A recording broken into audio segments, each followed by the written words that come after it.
Hello and welcome to the Pharmsaver web training series.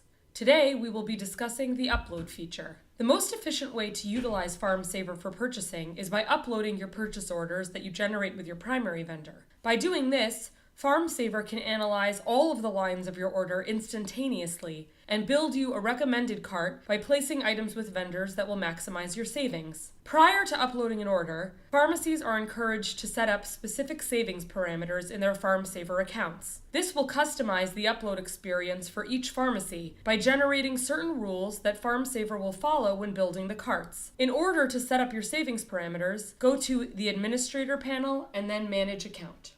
On this screen, you will be asked for certain demographic information about your pharmacy, as in addresses, phone numbers, etc.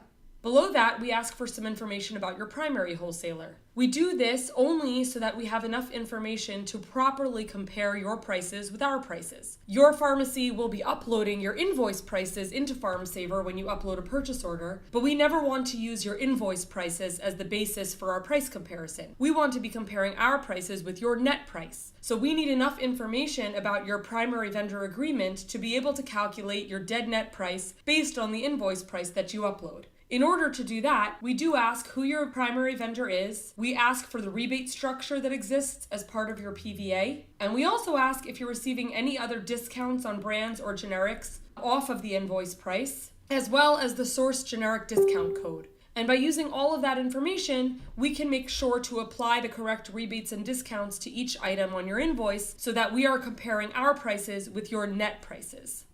Next is the section marked Pharmacy Best Price Ordering. This is where pharmacies set up the rules that they want Pharmsaver to follow when building their carts. The first question we ask every pharmacy relates to their level of NDC specificity. Pharmacies have the option of us matching their items by GPI, which is Generic Product Identifier, NDC, or NDC with GPI override. Pharmacies that are looking to maximize savings and are not at all NDC specific should choose the GPI match, which gives Pharmsaver permission to change NDCs in favor of greater savings. Obviously, plenty of pharmacies are NDC specific, and so we have an option that compels Pharmsaver to keep all of the NDCs consistent with whatever is uploaded. And then we have an intermediate option, match by NDC with GPI override, that lets the user tell us that while they are relatively NDC specific, they'd like to give the site permission to change NDCs if the Pharmsaver site can find them a minimum amount of savings, which the pharmacy sets up in this NDC override percentage. So for example, this pharmacy, the demonstration screen, is set up so that Pharmsaver will keep their NDCs consistent unless they can find 20% or greater savings, in which case Pharmsaver has permission to change the NDC. We also ask that the pharmacy tell us what the minimum amount of savings they would need to see on a brand or generic item would be before they'd be comfortable moving that item away from their primary vendor over to another vendor. We also have some fields in here related to reimbursement alert and the short-dated opportunity app. If you'd like more information on either of those features, please see the web training series related to those particular features. The last field that I'll discuss today here is this minimum short date. This allows a pharmacy to say what amount of short dating, if any, they would like allowed into their cart as a result of the upload. The default is that no short-dated items will be put into the cart, which means that any item placed in the cart will have at least 10 months of dating. Obviously, a pharmacy, depending on the store volume, may be comfortable with shorter dates than that, and so they can indicate as such in this field.